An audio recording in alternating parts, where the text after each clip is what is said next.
if the issues that you're dealing with have all come up since you had a specific procedure done to your body, a time or 2 or 3 or 4 or 5, it's quite possible that that's the reason. Now, I'm making this video because I'm having to explain this more and more and more these days. And so I just wanted to create a video to kind of walk you through some of the science of what's going on. So first of all, I'm Dr. Patty Barch. I'm a traditional naturopath and owner of Naturally Unbridled Wellness in Onalaska, Wisconsin. I have a background in biotechnology and drug development, and I wanted to make sure that you had some understanding of some of the reasons why you might be experiencing different sorts of signs since you've had these procedures done. Okay, so first of all, let's just start with what's in those bottles. So inside those tiny glass bottles that get put into a needle, there is something that's called a lipid nanoparticle. And that particle was chosen because of its ability to cross membranes. So it can cross cell membranes and get into all the different organs and tissues in the body, and it's even able to cross the blood-brain barrier. They knew this because this technology was being used for the development of chemotherapy drugs that traditionally they have a hard time treating brain cancer or brain metastases because the drugs don't cross the blood-brain barrier because the brain is very good at protecting itself. But these little guys, they can cross that barrier and get into the brain. So originally, everybody was told that they're going to put it in the muscle and it's going to stay in the muscle and cause a little bit of inflammation in the muscle, and then the body is going to make antibodies against it and everything is going to be good and we're all going to live happily ever after. So they realized that it doesn't stay in the muscle, it goes everywhere. The data has been released for the biodistribution studies, and it shows that it goes everywhere in the body. They're able to find it in different tissues. Within that nanoparticle, the lipid nanoparticle, there is some messenger RNA. And that is a recipe to make a protein that is found on the surface of the infectious agent. I'm trying to not use certain words. You'll pick up. So that messenger RNA, natural messenger RNA, doesn't stay around very long. It has a half-life of about 20 minutes and it breaks down very rapidly in the body. So the scientists knew this and knew that it would create some challenges in getting the immune response they wanted. So what they did was they modified that messenger RNA so that it has a synthetic component called pseudouridine, and that replaces what's normally uracil in the messenger RNA sequence. So they put the pseudouridine in there because it's an extremely stable molecule. In fact, the body has a very hard time breaking that down and excreting it. So the problems then happen because they put it into your muscle and it doesn't stay there. It's carrying a recipe that doesn't break down in the body. That recipe gets into all the different types of cells and tissues in the body, and it makes those cells start to make the protein. That protein happens to be an extremely inflammatory molecule.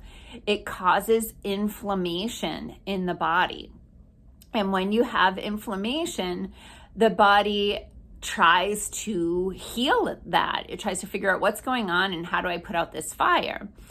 And then what happens is people go and get another one and another one and another one. And they have accumulated more and more of these recipes that don't break down in the body, that teach every cell that they get into to crank out this inflammatory protein. So we are seeing lots of inflammatory conditions that have popped up after a sequence of these procedures. So in the data that has been released, they were trying to figure out, well, how long will the cells keep making this inflammatory protein? And the reality of it is the answer is at least 60 days, but we don't know how much more than 60 days because they stopped the study at 60 days. So they didn't expect it to hang around that long and to create that protein, maybe infinitely. So you have, for at least 60 days afterwards, your body continues to make this protein, and it actually becomes more and more difficult as the body fatigues from all the chronic inflammation and all the other issues with having this inflammatory protein and this disruption of cell function. We see this exacerbation of symptoms popping up. So sometimes when I have these conversations with people about, okay, so you say your symptoms started on this date. Now when did you have your procedures? And it was this date, and this date. Okay, well, all of the issues that started came up after that sequence of events. So sometimes people will say to me, but that was months ago or months prior or whatever. And that's when I tell them that's why clinical trials have always taken about a decade, usually longer, because a lot of these issues don't pop up right away. So, I mean, you can see that there are some like legitimate concerns with the long-term impacts of these things that don't break down in the body. So I had a conversation with a new client today who got her first one in January of 2021 and her second one in February of 2021. And then the B in December of 2021. And then by February of 2022, she started having this chronic fatigue, fibromyalgia, just low energy, like lots of aches and pains, can't even sleep. She's in so much pain. And so I had to have this whole conversation, and she asked me, she's like, but I've gotten a lot of these with the V word, for years and years and years, my whole life, all my kids. And I told her what she didn't realize is that prior to hitting the global population with these procedures, they literally changed the definition of that word that starts with a V. They changed the definition to be broader so that they could include this new type of injection under that umbrella, but call it the same thing that people already knew and trusted and were used to. And a lot of people were getting like different types of them year after year after year. Prior to them changing the definition, these particular products would have been classified as gene therapy. And gene therapy products have an entirely different pathway to approval because of the long-term potential effects in the person and potentially in the offspring of people receiving gene therapy. So when they changed the definition of the V word to encompass these new gene therapy products, they were able to take the old pathway and then skip a bunch of steps to be able to get these products out and into people a lot more quickly. So people trusted and continue to trust these products because they're called something that people are very familiar with.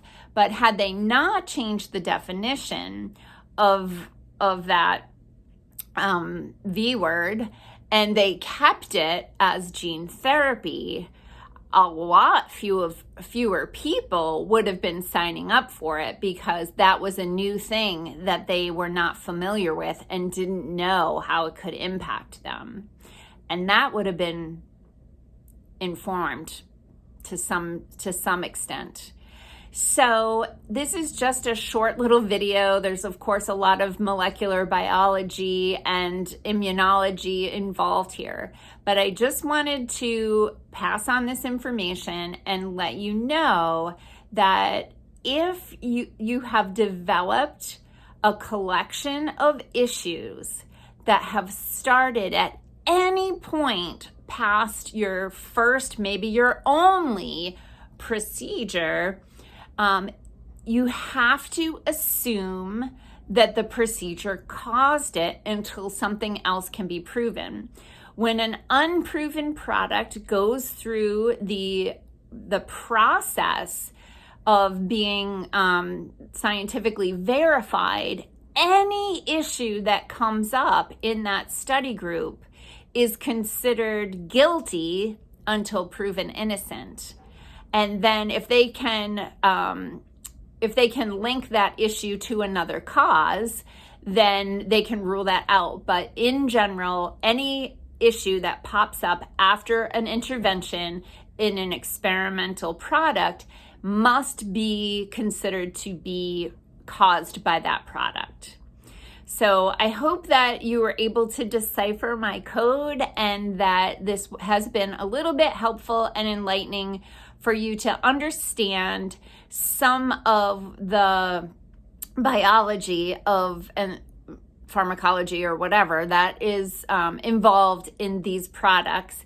And that I hope that if you have developed issues since receiving one of those products, that you are reporting this along the channels that are provided for that, and that you are seeking out support for those issues. So the information presented here is for educational purposes only, is not intended to diagnose, treat, cure, or prescribe for any disease or condition. Please consult your preferred healthcare provider, major media outlet, elected officials, employers, and fact checkers when deciding what types of things you should put into your body. Peace out, peeps. Have a healthy day.